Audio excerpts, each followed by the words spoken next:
Rabu, 20 Agustus 2025, Wakil Menteri Ketenagakerjaan Immanuel Ebenezer atau Noel terjaring operasi tangkap tangan KPK.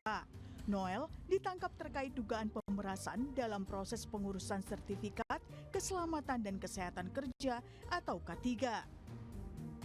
Sertifikasi K3 adalah bentuk pengakuan resmi yang diberikan pemerintah kepada individu atau perusahaan yang telah memenuhi standar K3 yang ditetapkan.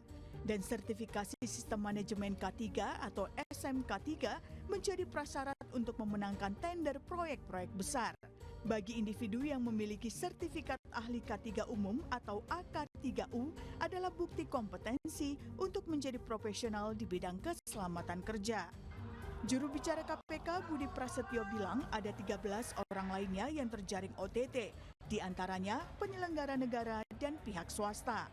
Usai terkena OTT, Immanuel Ebenezer langsung dibawa ke Gedung Merah Putih KPK untuk menjalani pemeriksaan intensif.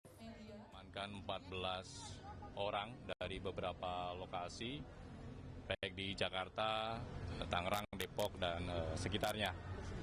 Saat ini pihak-pihak yang sudah diamankan sedang dilakukan pemeriksaan secara intensif untuk nanti ditetapkan status hukumnya. Mengenai kronologi kegiatan tangkap tangan, konstruksi perkara, kemudian pihak-pihak yang ditetapkan sebagai tersangka, nanti kami akan sampaikan update-nya. Berarti kendaraan itu dari 14 tersangka? Kendaraan dari beberapa pihak, ya. Menyusul penangkapan, KPK menyegel ruangan K3 Kementerian Ketenagakerjaan di Jalan Gatot Subroto, Jakarta Selatan.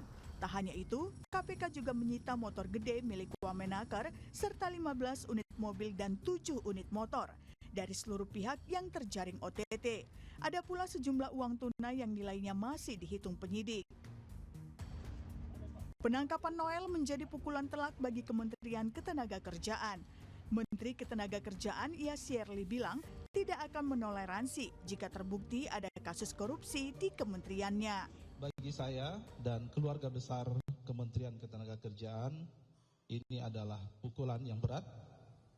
Terlebih sejak saya dilantik menjadi Menteri Ketenagakerjaan atau dalam 10 bulan terakhir, saya sedang melakukan banyak pembenahan dan penataan khususnya terkait dengan integritas, profesionalisme, dan perbaikan layanan. Tentu semua harus ada berbasis bukti, ya. Dan saya jamin kalau ada bukti dan kemudian itu benar, ya, tidak ada toleransi. Tapi sekarang tentu kita praduga tidak bersalah. Istana pun menanggapi OTT Noel. Istana bilang pengganti Noel akan diputuskan setelah penetapan status hukum oleh KPK. Tunggu, belum kan, kita tunggu dulu tadi 1 kali 24 jam nanti hasil dari teman-teman di KPK seperti apa.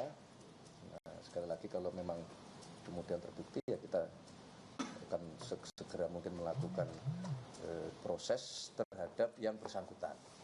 Bahwa kemudian itu apakah akan terjadi pergantian yang itu diistilahkan reshuffle, belum tentu, tunggu dulu.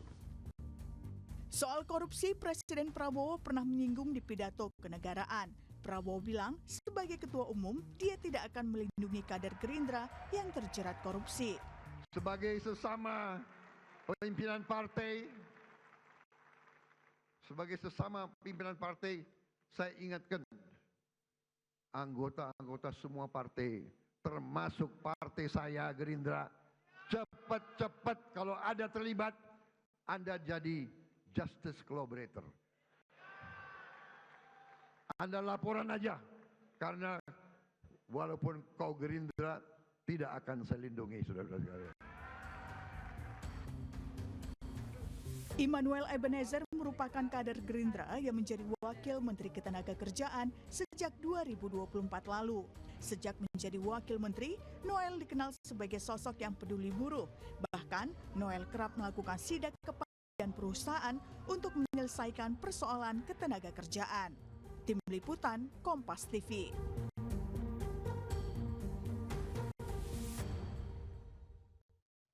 Saudara, Rabu 20 Agustus 2025, Wakil Menteri Ketenagakerjaan Immanuel Ebenezer atau Noel terjaring operasi tangkap tangan KPK. Noel ditangkap terkait dugaan pemerasan dalam proses pengurusan sertifikat keselamatan dan kesehatan kerja atau K3. Kita akan bahas soal korupsi di tubuh Kabinet Prabowo ini, saudara, bersama dengan sejumlah narasumber. Ada Wakil Ketua KPK 2007-2011 Muhammad Yasin, kemudian politisi Partai Gerindra Hendarsa Marantoko, dan peneliti Pukat UGM Zainur Rohman. Selamat pagi Bapak-Bapak. Selamat pagi. Selamat pagi. Pak Yasin, Mas Zainur. Baik. Assalamualaikum warahmatullahi wabarakatuh. Waalaikumsalam. Saya mau ke Bang Hendarsam dulu. Bang Hendarsam, ini kan terkait dengan status dari Noel sendiri di Gerindra. Ini kan Pak Dasko katanya bilang masih akan dipastikan kembali gitu ya. Sudah ada update belum dari Partai Gerindra? Kenapa sih selalu dikait-kaitkan dengan masalah partai? Ini kan masalah pribadi. Satu, kalau kita bicara masalah kader, ya kan? Kita tahu nggak terminologi kader itu apa? Orang yang dibina, ya, orang yang dididik oleh partai untuk kemudian diorbitkan. Setahu saya, Noel ini baru belakangan ini aja dia. Makanya saya pribadi kemarin saya sudah bilang ini numpang nyalek aja di Partai Gerindra. Karena sampai dari Rapimnas, Rakernas saya tidak pernah ketemu sama dia. Tidak pernah ketemu dalam hal pendidikan-pendidikan yang basic dasar di partai. Jadi itu terminologi kader, ya. Jadi kita tidak bisa dia katakan kader Partai Gerindra. Ya, itu satu. Nilai-nilai Partai Gerindra tidak seperti itu. Nah, yang kedua yang harus saya luruskan juga di sini, ternyata ya info yang kita dapatkan dari media dan dari KPK juga, praktek masalah ini itu sudah terjadi dari 2019. Ya. Jadi ini prakteknya udah lama sekali ternyata. Praktek pemerasan-pemerasannya udah lama terjadi. Dan kemudian, ya kan, si Noel masuk ke sana, larut dia ke dalam hal tersebut.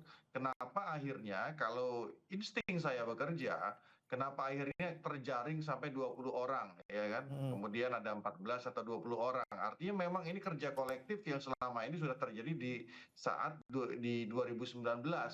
2019 sampai sekarang udah berapa tahun? Tuh, 6 tahun, kurang lebih.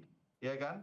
Itu bukti yang didapatkan, bisa saja itu mungkin terjadi dari sejak 2014 atau 20 tahun yang lalu. Nah, praktek-praktek ini yang kemudian ya kan di pemerintahan sekarang ini coba dilakukan akselerasi oleh KPK untuk dilakukan penindakan secara tegas dengan supaya tidak terjadi masalah politis, ya OTT saja. Kalau OTT seperti kata Bang Saud ya. 90% udah pasti jadi tersangka. Jadi ini bukan masalah baru, masalah lama, tapi kemudian tidak bisa ditanggulangi. Ya, baru ditanggulangi di era sekarang.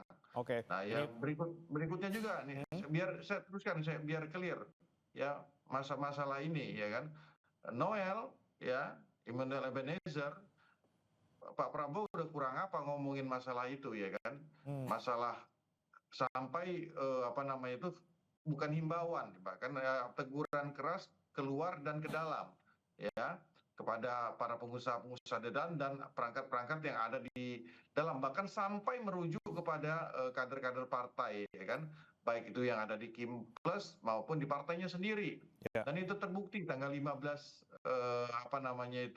Agustus, dan pada saat